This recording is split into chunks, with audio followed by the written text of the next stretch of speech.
What's up, everybody? Thanks for joining me again. We're about to jump in the Bible and see what God's got in store for us today. I've kind of felt led to jump back into the Old Testament, and we're going to kind of continue our journey through the Bible that we started last year.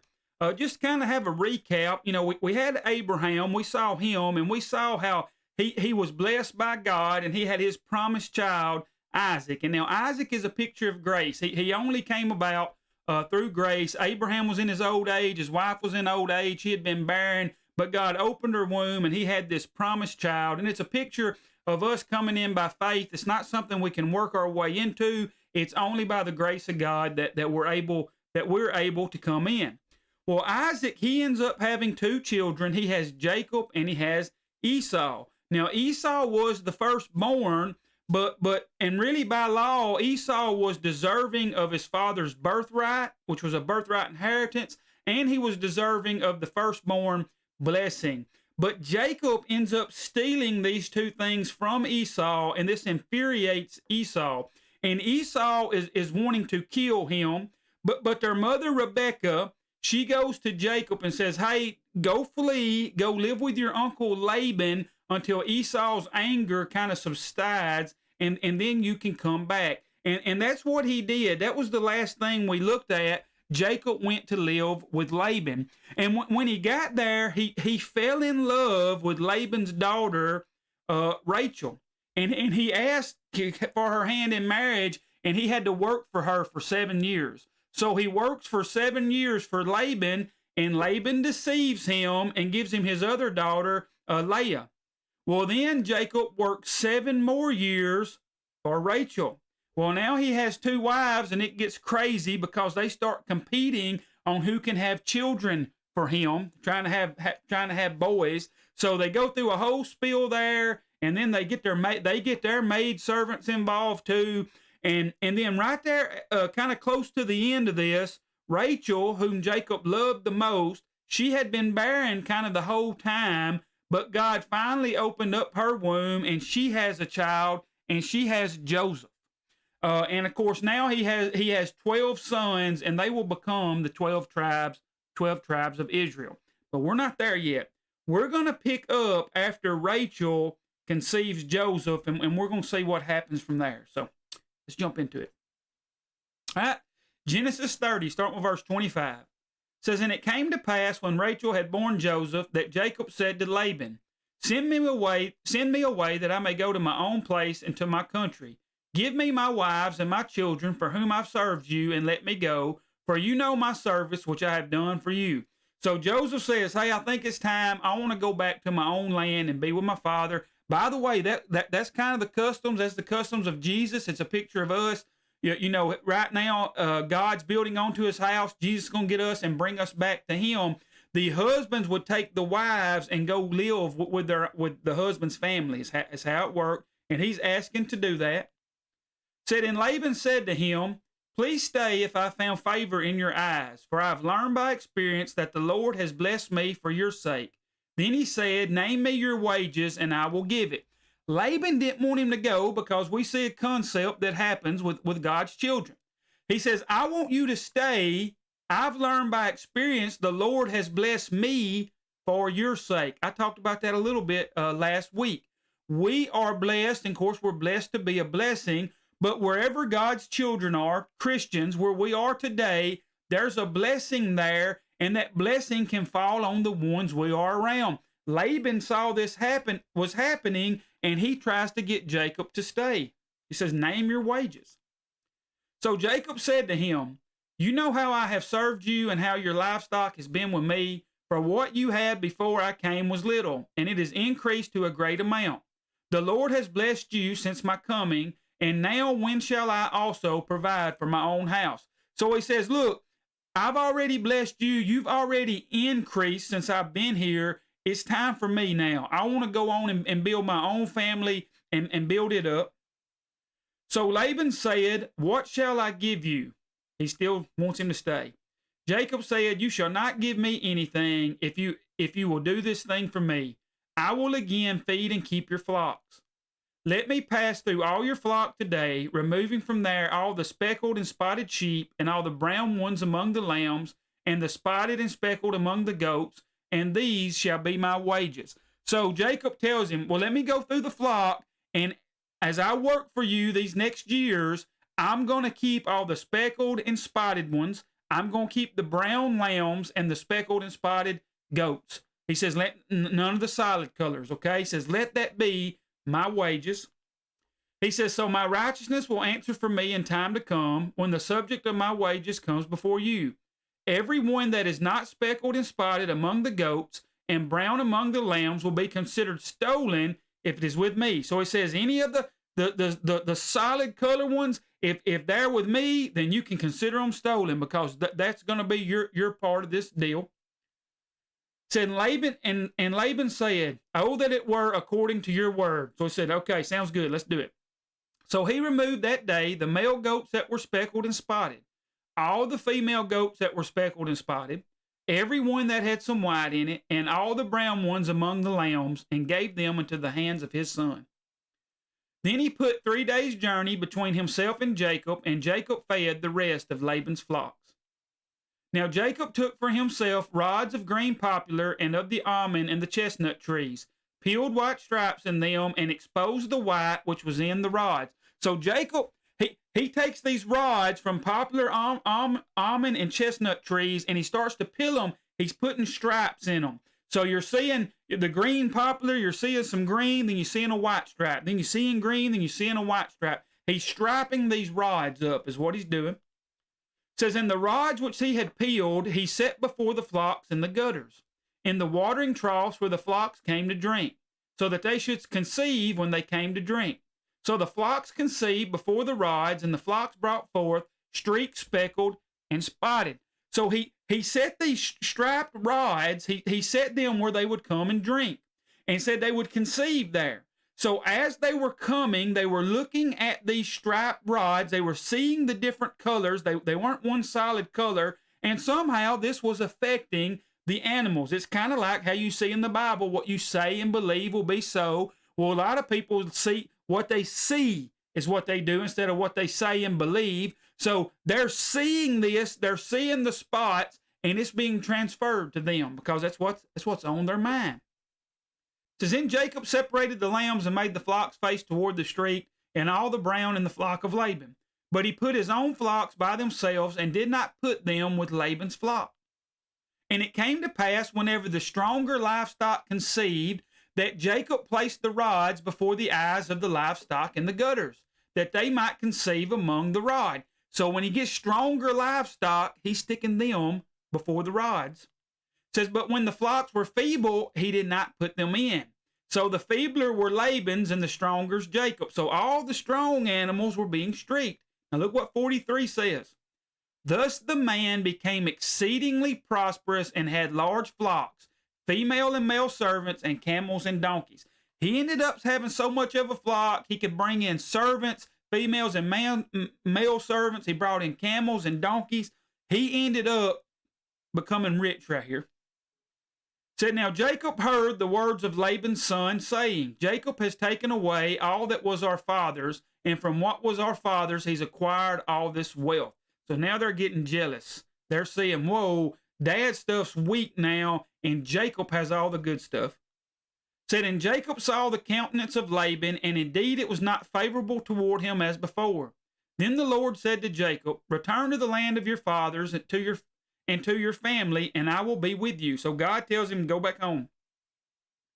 So Jacob sent and called Rachel and Leah to the field to his flock, and said to them, I see your father's countenance, that it's not favorable toward me as before, but the God of my father has been with me.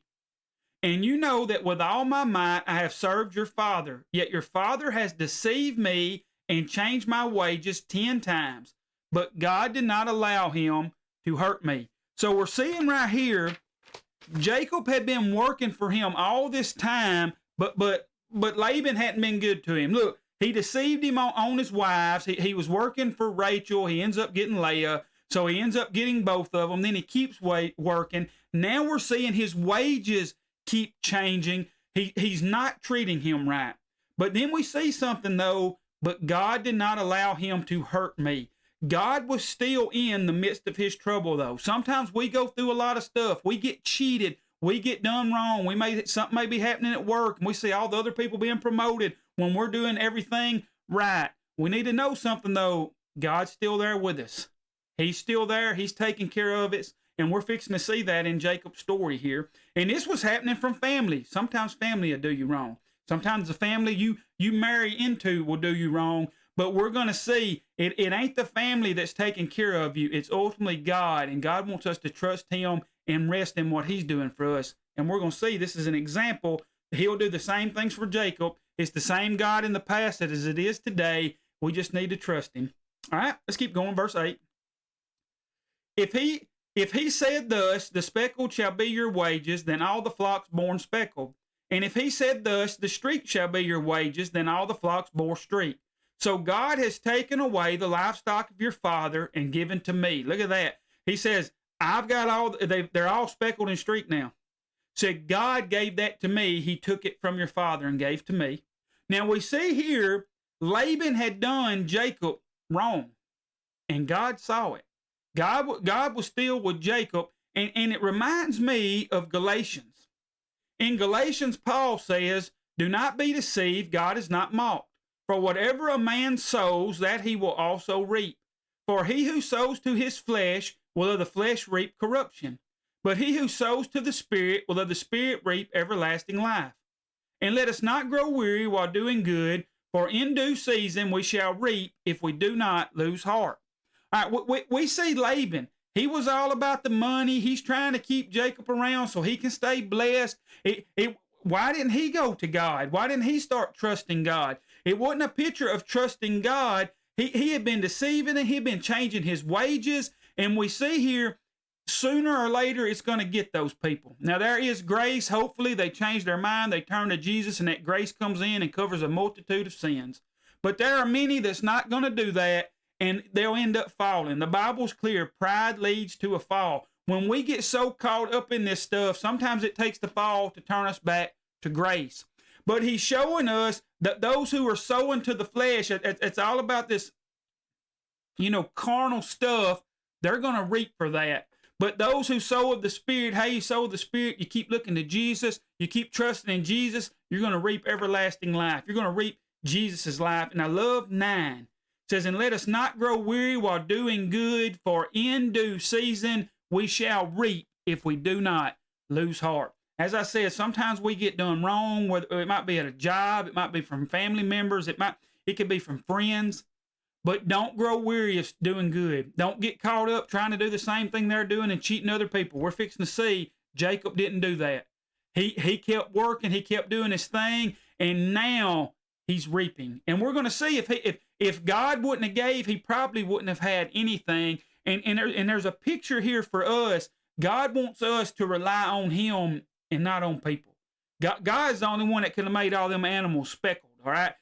He did that. He was the one blessing Jacob, just like he will bless us if we will trust him and rest in him. All right, back to it, Genesis 31:10. It says, and it happened at the time when the flocks conceived that I lifted my eyes and saw in a dream, and behold, the rams which leaped upon the flocks were streaked, speckled, and gray spotted.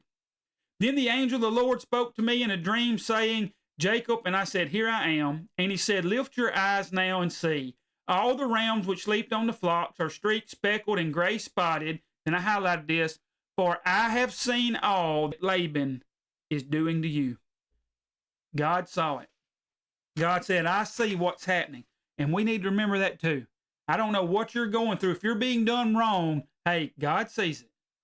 Something will happen. Sooner or later, things are going to come out. We're fixing to say Jacob's going to be blessed, and he's going to come out of this.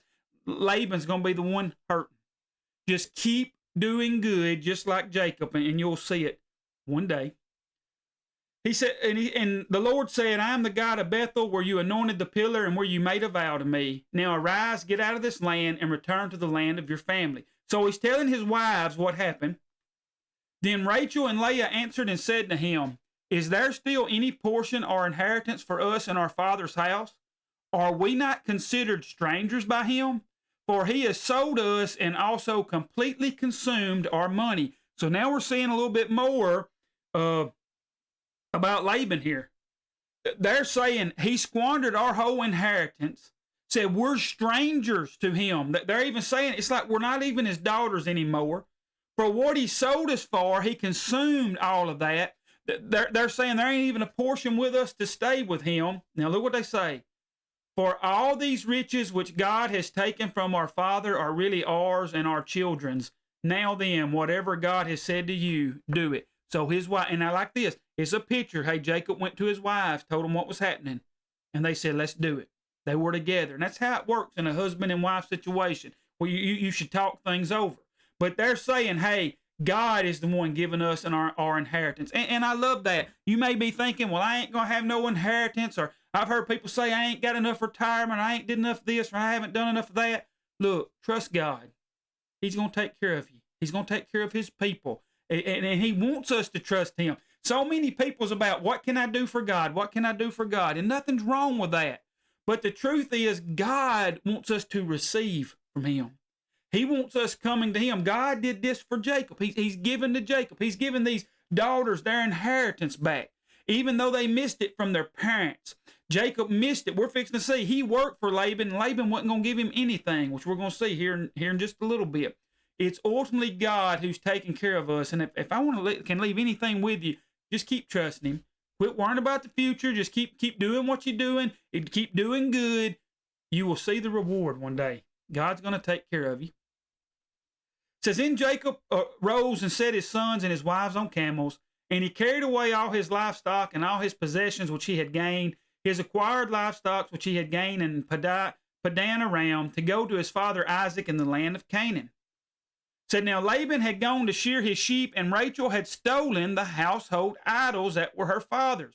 So Rachel, as Laban's out, before they leave, she goes in and steals something. They're called household idols. You get in the original, they're called teraphim. Well, the historian in me, I wanted to know what these household idols were, because we're fixing to see this is going to come into play here in a minute. Well, the historian Jasher, as he recounts his story, he tells what these idols are. Now, Jasher's quoted from in the Bible multiple times. His book is quoted from, so that's why you can kind of, trust in some of this. Jasher teaches that these teraphims, that a man who would have been a firstborn son is killed, and they cut his head off. Sounds graphic, but that's what happened. Said the hair is removed from his head, and then they salt and anoint the head. They kind of preserve the head. Said then they would take a tablet of copper or gold tablet, and they would stick it in the mouth of this head, and they would engrave a name on it.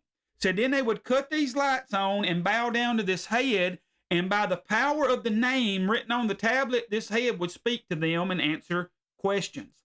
He said they would also make silver and gold figures in the shapes of men, and these figures received the influence of the stars or the angels, and they would tell the future events. And Jasher teaches Rachel stole these idols because she didn't want her father going to them and inquiring where they were at. And then he goes on to say, because we're going to see it takes him a couple of days before he goes after them. He goes, when he can't find the idols, he goes finds idols in another household and asks, and that's where he finds out what's happened to Jacob and his daughters. So it's kind of weird, but anyways, let's pick up from there. Back to verse 20. It says, and Jacob stole away unknown to Laban the Syrian, and that he did not tell him that he intended to flee. So he fled with all that he had. He arose and crossed the river and headed toward the mountains of Gilead. Said, and Laban was told on the third day, he inquired of those heads, said that Jacob had fled. Then he took his brethren with him and pursued him for a 7 days' journey, and he overtook him in the mountains of Gilead. Said, but God had come to Laban the Syrian in a dream by night and said to him, be careful that you speak to Jacob, neither good nor bad. So Laban overtook Jacob. Now Jacob had pitched his tents in the mountains, and Laban with his brethren pitched in the mountains of Gilead. And Laban said to Jacob, what have you done that you've stolen away unknown to me, and carried away my daughters like captives taken with the sword? Now before we go on, first, they were not captives. Jacob had paid the price for Laban's daughters. He had paid for them. He actually, You know, he had to work multiple times for both of them because he was deceived. He also worked for all of those livestock. Now, if you didn't know this, Jacob is a shadow of Jesus. Jesus has come down and he's paid the full price to get us and take us to the promised land. That's where they're going, the land of Canaan, the land of milk and honey, the place where you'll eat from places you didn't plant. You'll drink from wells you didn't dig. That's coming into grace. Jesus paid the price to bring us out. Laban is the one that was keeping them captives. Even though he was their father, they were in captivity. It was only when a male got them, they could leave and then produce fruit. And again, we produce fruit once we have Jesus. We're going to talk more about that later. So Laban's coming against Jacob wrongly here. He has no right. We're going to see in a minute, he ain't got no right to even talk to him this way. He said, why did you flee away secretly and steal away from me and not tell me? For I might have sent you away with joy and songs, with trembling heart. And you did not allow me to kiss my sons and my daughters. Now you've done foolishly in doing so. I warned he would not have done these things. The daughters already said, we're like strangers to him. He begged Jacob to stay the first time and work longer. So he would not have done that. He says, it's in my power to do you harm. But the God of your father spoke to me last night, saying, be careful that you speak to Jacob neither good nor bad. And now you've surely gone because you greatly long for your father's house. But why did you steal my gods? All right, we're getting to why he's really after them. He wants them gods back as part of it, those idols we were talking about. But it's really not in his power to do harm because God wasn't going to let him. And Jacob's fixing to tell them that. You know, this is Jacob's moment, the moment of truth. This is when he gets to tell off the guy that had been doing him wrong. And he wasn't going to do this now. Some people want to tell everybody off. It was only when he was confronted that he now brought it out. Jacob answered and said to Laban, because I was afraid, for I said, perhaps you would take your daughters from me by force. With whomever you, well, before we get to the tell-off, he says, with whomever you find your gods, do not let him live. In the presence of our brethren, identify what I have of yours and take it with you. For Jacob did not know that Rachel had stolen them. And Laban went into Jacob's tent, and to Leah's tent, and to the two maids' tents, but he did not find them. Then he went out of Leah's tent and entered Rachel's tent. Now Rachel had taken the household idols, put them in the camel's saddle, and sat on them. And Laban searched all about the tent, but did not find them. And she said to her father, let it not displease my lord that I cannot rise before you, for the manner of woman is with me. And he searched, but did not find the household idols. Then Jacob was angry and rebuked Laban, and Jacob answered and said to Laban, what is my trespass? What is my sin that you have so hotly pursued me? Now some may be thinking, well, Rachel did wrong in stealing these gods, and now she's hiding them. But I want to kind of show you something crazy here. She said it's her time of the month, and it's going to sound weird here, but that sin was covered by the blood. That even reminds me of Jesus, how even in our failures, they're forgiven in him. His blood covers them, and that's a picture of that. That's another mini shadow. Now, some may say I'm taking that too far, but I see it. I can see kind of how that happened. She said, I can't get up. It's that time of month, you know, it's covered. All right. So Jacob got angry. He said, now what is my sin? What is my trespass that you so hotly pursued me? Although you've searched all my things, what part of your household things have you found? Set it here before my brethren and your brethren, that they may judge between us both. These 20 years I've been with you. Your ewes and your female goats have not miscarried their young, and I've not eaten the rams of your flock. Look, now he's saying, I've worked for you 20 years. Nothing miscarried. I haven't eaten your rams. I didn't even take none of your stuff, but I've worked for you. Said that which was torn by beast, I did not bring to you. I bore the loss. Look at that. Said I bore the loss when one was tore up. I didn't bring it to you. You required it from my hand, whether stolen by day or stolen by night. There I was. In the day the drought consumed me, and the frost by night, and my sleep departed my eyes. Thus I've been in your house 20 years. I served you 14 years for your 2 daughters and 6 years for your flock. And you've changed my wages 10 times. So he's letting him know what's going down. Unless the God of my father, the God of Abraham, and the fear of Isaac, fear is another word for God, the God of Isaac, had been with me, surely now you would have sent me away empty-handed. God has seen my affliction and the labor of my hands and rebuked you last night. Look at that. I would have left empty-handed. But God saw my affliction, and look at this, and the labor of my hands, and rebuked you. Friends, I'm going to tell you right now, Laban here is a shadow of Satan. Jesus has come in and he has brought us out of his clutches. He has brought us out of those clutches, and Satan still tries to hawk us down. He tries to let us know, no, you can't be part of this. But if it wasn't for God, we would leave empty-handed. Jesus did all the work. God saw Jesus's labor, and he brought us in. He rebuked Satan. That's kind of how that works. It's a picture of this right here. Look what Laban says to him right here. And Laban answered and said to Jacob, these daughters are my daughters, and these children are my children, and this flock is my flock. All that you see is mine. Look at that mentality. These are mine. These are my children. This is my flock. But look what I did in the highlight there. But what can I do this day to these my daughters or to their children whom they have born? He said, I can't do nothing. Now therefore come, let us make a covenant, you and I, and let it be a witness between you and me. Hey, by what Jacob had done, Jacob had paid the price, and Laban couldn't do anything about it. Friends, Jesus has paid the price, and Satan cannot have you. Don't act like you're part of his family no more. You're not. You've been brought out, and now he still comes after us, but we've been brought out. Jesus taking us to the promised land, and we trust him, and we keep looking to him. Hey, we was not going to get nothing in the clutches of Satan. We just saw that. I did all these wages, and I wouldn't have had anything. That's what it's like under the law, because the works of Jesus, we're the ladies in this story. Our inheritance is found in Jesus' inheritance, and in Jesus' labor, and in Jesus' work. It's beautiful when you understand it. All right, so Laban said, let's make a covenant. So Jacob took a stone and set it up as a pillar. Then Jacob said to his brethren, gather stones. And they took stones and made a heap, and they ate there on the heap. Laban called it Jagar Sahadutha. That's right.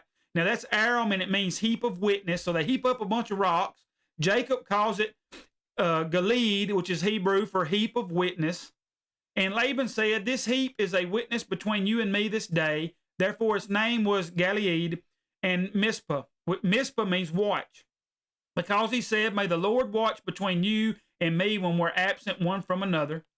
If you afflict my daughters, or if you take other wives besides my daughters, although no man is with us, see, God is witness between you and me.